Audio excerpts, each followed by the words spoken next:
Добар ден. Во вчерашното интервју на премиерот Ципрас за Етнос, тој практично одговори на предлозите на медијаторот Немиц дека Грција нема проблем со терминот Македонија во нашето ново сложено име, но само доколку тоа се верификува и во македонскиот устав, што значи дека и ние самите ќе треба да престанеме да се нарекуваме Република Македонија. Во однос на идентитетот, според Ципрас, апсурдно било ние да бараме да бидеме признаени со посебен етнички македонски идентитет. Ова само како вовед за разговорот со денешниот гостин во Алфаскоп, универзитетскиот професор по меѓународно право Јанко Бачев, председател на партијата Народно движење за Македонија, од вчера преименувана во Единствена Македонија и автор на книгата Македонија и Грција битка за името. Господин Бачев, добар ден. Добар ден. Со оглед на тоа што премиерот Заев се уште нема црвени линии, или барем ако ги има не ги соопштил, колку ова што го реков во воведот е на линија на неговите декларативни заложби за достоинствено решение?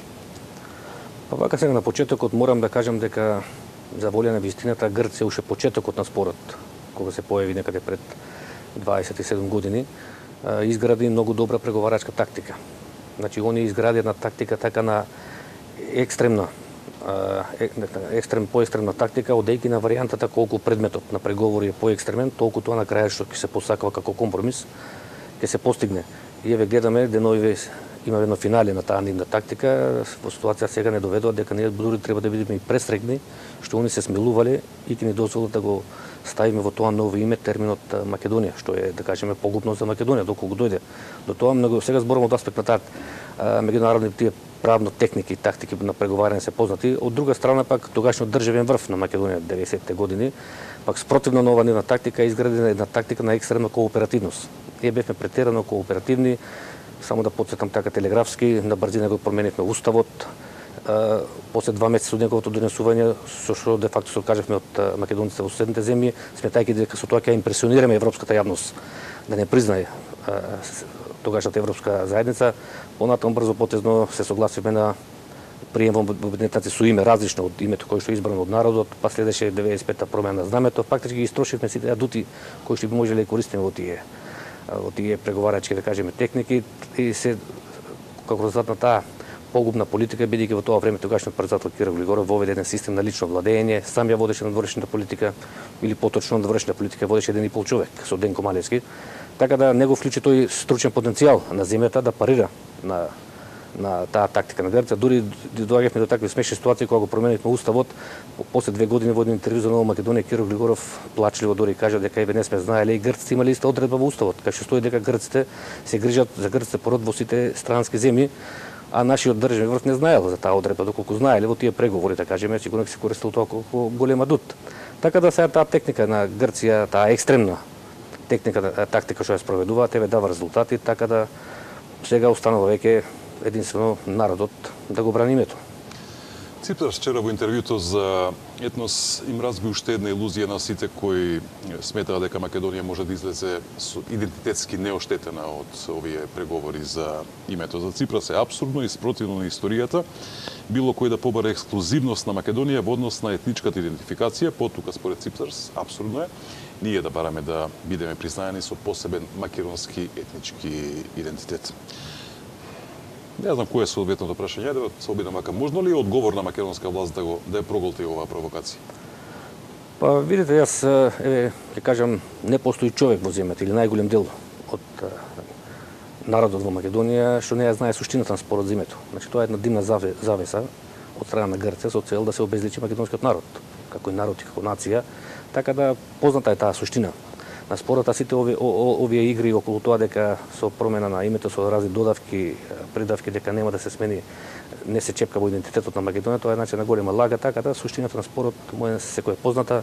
Грција ево еден поход да изврши геноцид врз македонскиот народ, со тоа што тој геноцид еве продолжува и после, да кажеме, повеќе од 100 години од Букурешкиот договор, Прва светска војна, кога само што тогаш Македонија била делена, распарчувана со војни, сега се користат нови средства со текот на времето и името е тој параван со кој кој продолжува таа тенденција за рушење на Македонија и македонците. Сега само со нови средства, сходни на времето. Грција, ја спомнавте тактиката, сметам дека изигра тактички одлично. Ќе го повторам и тоа што вие рековте, дека сега треба да бидеме среќни со тоа што Грција дозволува терминот Македонија да биде дел од нашето ново име. Мислам дека сега полека стратегијата, тактиката на Грција се префрла на прашањето на идентитетот, што е, мислам, многу поважно за Грција. Го извлекувам ова од вчерашната изјава на не само од интервјуто на Ципрас, туку и од вчерашната изјава на Бутарис, кој, зборувајќи за вчерашните протести во Солун, рече дека грците биле неинформирани дека терминот Македонија во нашето име всушност на ниту еден начин не го загрозува грчкиот идентитет. Една комплетно извртена теза како Грција да е таа чиј идентитет бил доведен во прашање, што не е истина. Абсурдно, така. Али тоа е дел од таа преговарачка нивна. Зборувајќи за стратегијата, зошто македонската влада не знае или не може да ги антиципира овие потези на грчката стратегија? И соодветно да одговори. Не може да ги антиципира, бидејќи тоа претпоставува една ситуација на домашно единство за клучните национални прашања, а името е прашање од највисок национален и државен интерес. Ние пак се навртам на Грција, да кажеме, едините политички партии во тоа време, 90-та година, и опозицијата и од опозицијата изградува заеднички единствен став. Првично беше таа радикална позиција дека не смее да се содржи зборот Македонија. И тој став го поддржуваа сите политички партии во Грција и дури донесоа еден џентлменски договор дека отстапувањето од тој став ќе се смета за национално предавство на Грција. А од друга страна што имаме ние 27 години ВМРО СДСМ кои што се менуваат на власт, ние еднаш не седнаа заеднички за тој национален интерес да договорат заедничка стратегија, бидејќи секој што се води од искрена намера да се зачува името не треба да го користи за маркетиншки трикови. А за жал, поради абсурдноста, таа поделеност на македонската политичка сцена, ние имавме и слаба позиција во спорот за името во овие 27 години. Значи ова претпоставува едно домашно единство.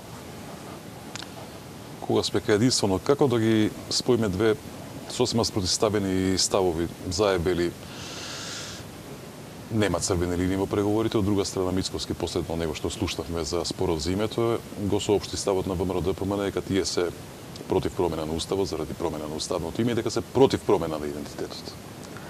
Видите така, ова веќе е позицијата на ЗАЕФ е јасна тука, мислам немаше да зборувам, дека веќе дури тоа е не знам кој го советува, толку се отворија, што е незамисливо во преговори во едно такво суштествено прашање. Значи они веќе и не кријат дека ќе го сменат името. Меѓутоа тука сакам да што спомнате ВМРО-ДПМН, сега народот не ја разбира таа формулација која што кажува Мицковски дека и Груевски повторно викаше дека ВМРО нема да го смени уставот со цел промена на уставното име. И сега на прв печаток се добива една перцепција дека ВМРО-ДПМН го брани уставното име. Тоа не е точно, него ВМРО-ДПМН во таа на програма се служи со една мала итрина. Ој не велат нема да го смениме уставното име, него нема да го смениме уставот со цел промена на уставното име. И таа линија некаде на ВМРО-ДПМН е да не се промени уставот, а за меѓународна употреба се спремни да го променат името. Така да сега они фактички го бранат тоа сега што го бара Грција, да не дојдеме во ситуација комплетно ерга омнес да се наметне ново име со кое што ќе бидеме приморени да го смениме уставот. А иначе и позицијата на ВМРО на линија да се најде компромис и да се промени името за меѓународна употреба.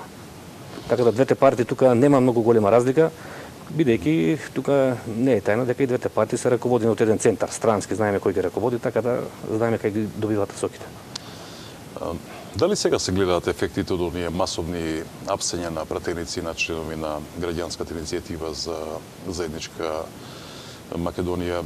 Имате ли објаснување за слабата заинтересираност на македонските граѓани за важни, крупни, круцијални национални теми, како што е, например, спорот за името, законот за јазици и така натаму? Вчера на протестот во Солун имаше 90.000 луѓе според проценки на грчката полиција, во Скопје на протестот пред собранието едва и 300.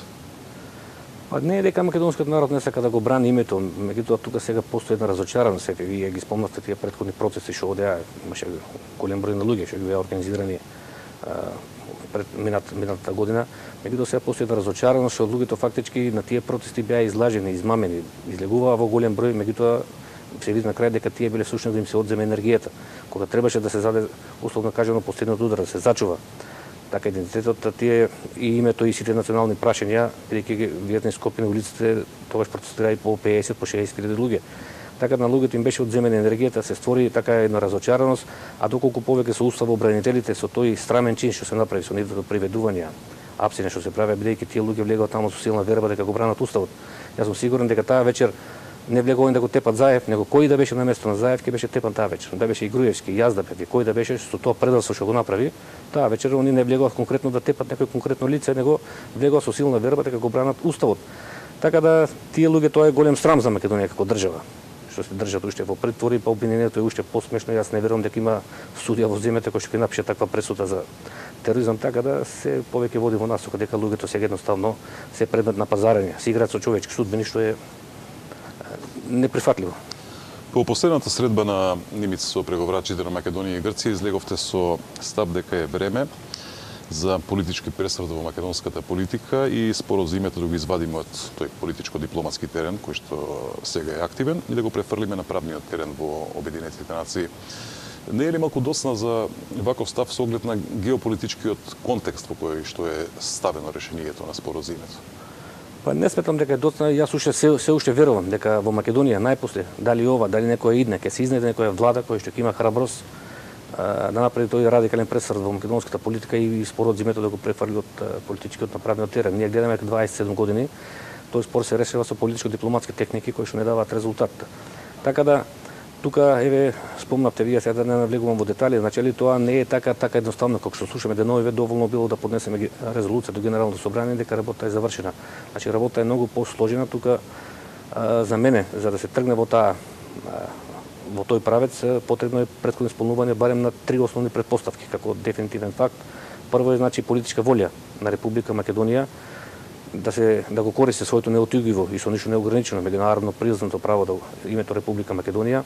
Второ е изградба на солидна правна стратегија и третата претпоставка е жестоко лобирање кај државите што не признаат потуставното име со цел да го видиме нивното уверување дали стојат на тој став и дотолку повеќе со тоа жестоко лобирање, значи треба да биде работа на дипломатијата и на професионални лобисти и тука со цел да ги запознаеме тие земји за суштината на спорот и за неговите далекососежни последици, бидејќи вие во светот имате преку 50 држави кои што сега и со некои имиња, некои микродржави кои што и не ги знаеме.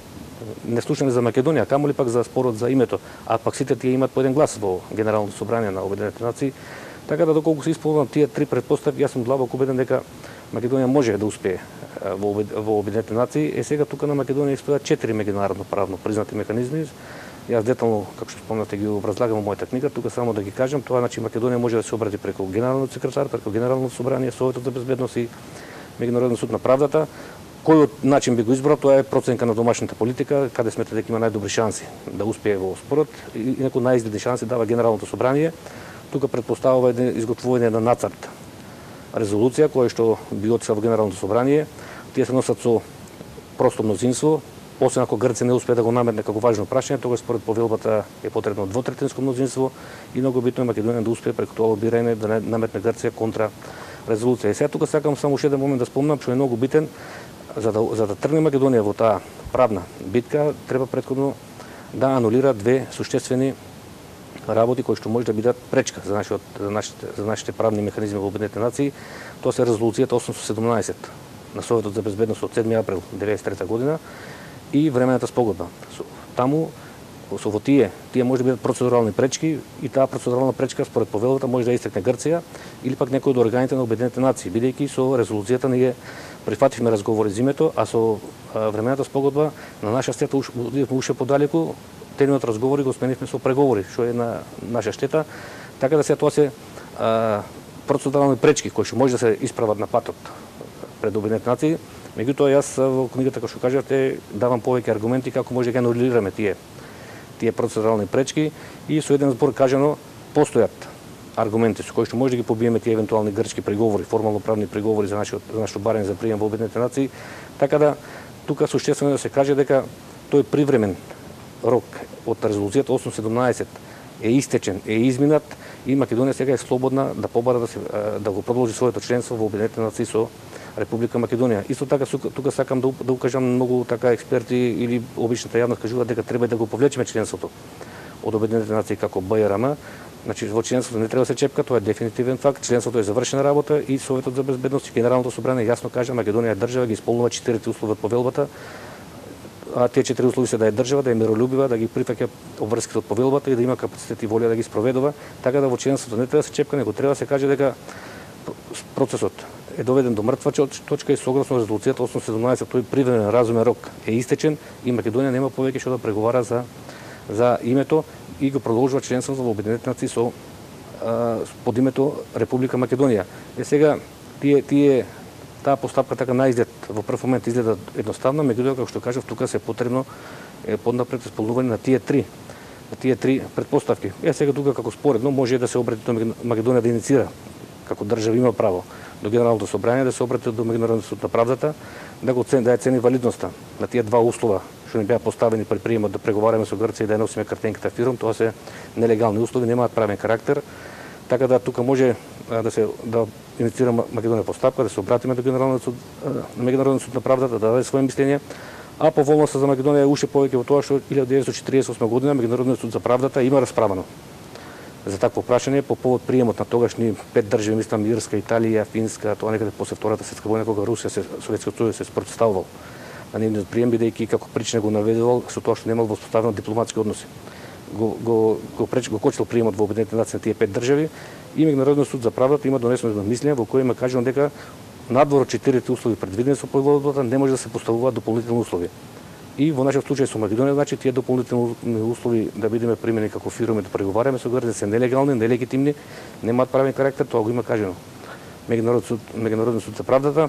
И сега пак да се вратам на првото прашање во контекст нова 90-те години кога почна спорот, нашиот државен врв не знаел за ова правно мислење. Ние кога поднесоме барање за прием во Обединетите нации, кога например на 8 април 1993 година, доколку Македонија знаела за ова правно мислење, може да се искористи како голем аргумент при приемот. Меѓутоа тогашниот врв не знаел за ова правно мислење и што е поинтересно, ова правно мислење го има во книгата на двајца професори од Белградскиот правен факултет, Обрат Рачич и Воин Димитриевич, и што е поинтересно, тој учебник се има користено и на правниот факултет во Скопје. Конкретно 80-те години и почеток на 90-те, и што е најинтересно, тој предмет го имаат предавано луѓе од меѓународна политика што беа министри во нашата влада.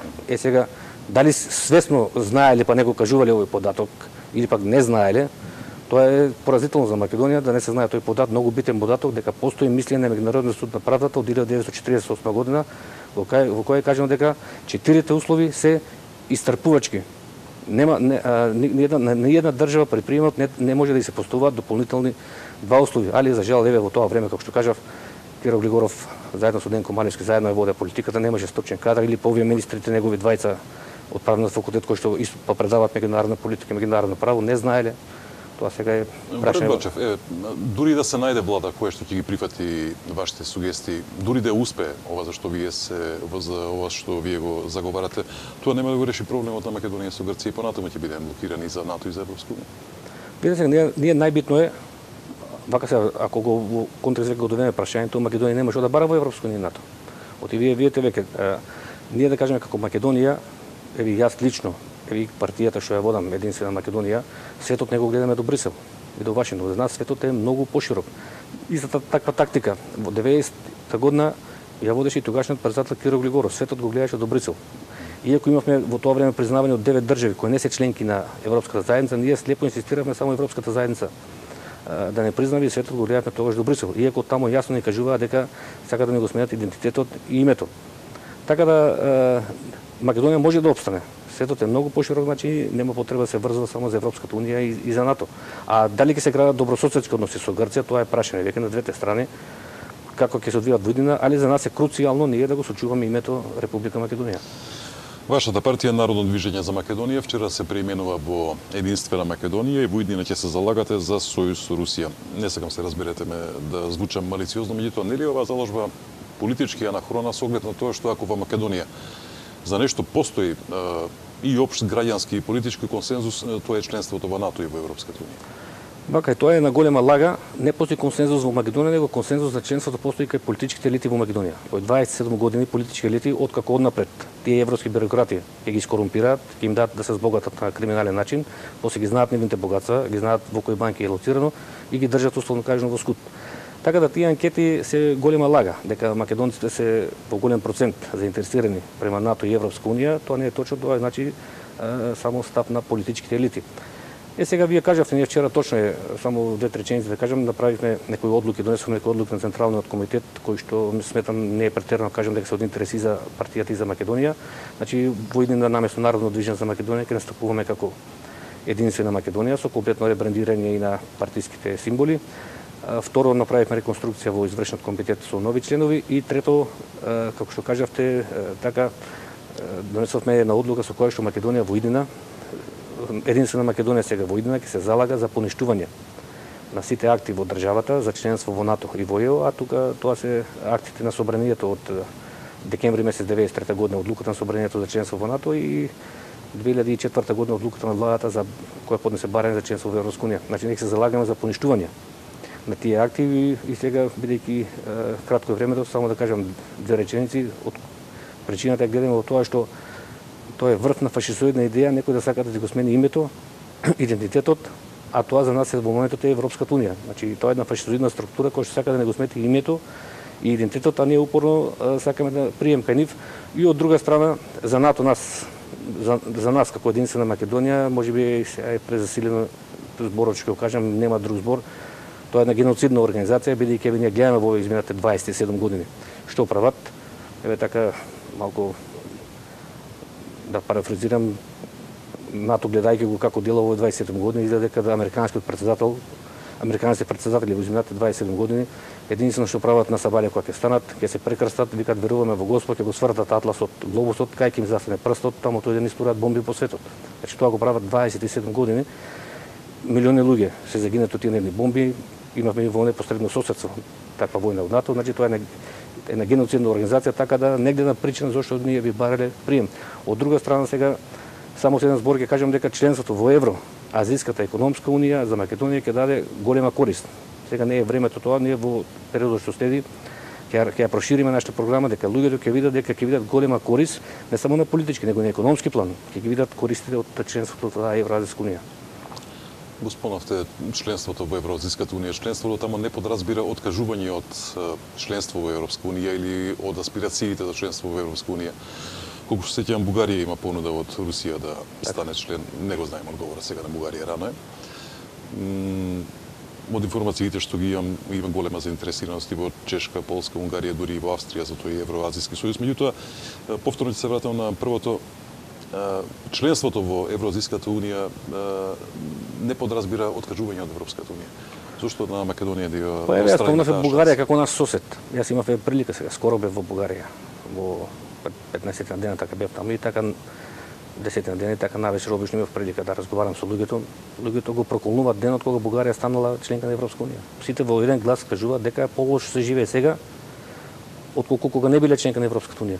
А бидејќи бе таму во тој дел одат од Бугарија наши македонци во другиот дел на Македонија, во Егејскиот дел да работат во Грција по плантажи, кажуваат и за нив дека многу потешко се живее сега и во Грција од кога еврото дојде на место драхмата. Значи самите нивни државјани, граѓани кажуваат така да таа Европска унија не е баш таква приказна како што ни ја сервираат во јавноста, дека чим се влезе во Европска унија сите ќе работат, сите ќе бидат богати, сите ќе возат убави коли. Тоа е така една убава приказка, примамлива, бидејќи таа Европска унија, тие богати земји не се таму толку недоветни од своите даночни обврзници од граѓаните, па да даваат пари на овие земји како Македонија и овие тука да си прават што сакат.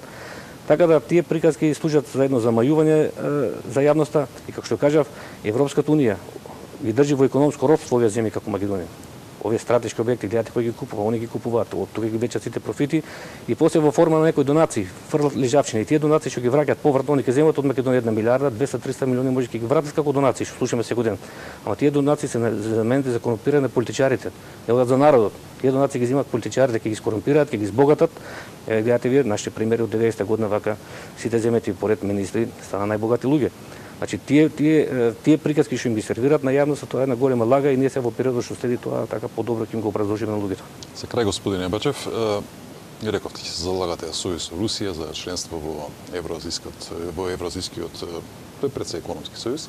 Од кого очекувате поддршка? Верувам дека сте свесни за политичката моќ на вашата партија. Од кого очекувате поддршка? Нема да ја добиете од македонските политички субјекти, нема да добиете од албанските, уште помалку од меѓународната заедница. Мака нас поддршката не е потребна од македонски политички субјекти или од албански субјекти. Значи поддршката ни е потребна од македонскиот народ. Тоа е да кажеме за време на избори се знае како се добива власт, се добива на избори. А во тие геостратешки релации да кажеме, што е потребно влијание на големите сили. И тука се шири една голема фама, една голема лага дека Русија не сакала да ја помага на Македонија. Не е точно. Кога Македонија се обратила за помош до Русија? Еве, најдете едно официјално барање од македонскиот председател или од македонската влада да се обратила. Дури толку беше недоветен Заев кога на средбите со рускиот амбасадор му вели ние не сакаме со вас, ама купувајте неги земјоделски производи. Мислам дека е недоветни едни смешни изјави што се прават. Од друга страна, вие викате кон Европска унија. Зошто Заев на амбасадорот не му вика вака, не сакаме со вас, ама не ги купувате производите, не ги купуваат во Лондон, во Брисел. А Заев дава примери, Македонија како едно предградие на Москва, во Москва за една вечер се пие вино колку се произведува во цела Македонија. Значи, ќе одат во Европска унија, не ја сакат Русија, производите ќе ви купува Русија. Мислам не смешни, да недоветни изјави. Така да Македонија својот просперитет ќе го достигне доколку изгради стратешко партнерство со Русија. Геостратешки тие околности ќе се менуваат во идниот период, еве гледате и Русија и Америка се повеќе даваат воинствени изјави. Нивните официјални лица наликуваат на луѓе кои што не мислат на ништо друго освен на методите на војување. Така да во идните многу кратко месеци не знаеме практично како ќе се одвиваат тие геополитички работи. Али за нас како Македонија суштествено е значи ние да ги одбраниме нашите национални интереси, али тоа претпоставува едно домашно единство. Ние ќе работиме на тоа. Време македонските политички лидери да се вразумат, да седнеме како македонци и јас сум длабоко убеден дека доколку постигнеме тоа единство, еве налик на некаде септември месец пред референдумот на 8 септември, недела дена пред тоа сите македонски партии, политички и опозицијски и позицијски да дадат заеднички проглас на референдум да се гласа за самостојна независна Македонија. Сега не треба еден таков македонски проглас во кој што јасно ќе кажеме изградиме македонски став за името. Господин Бачев, ви благодарам за разговорот. Благодарам. Почитувани, останете со Алфа, наред се вестите.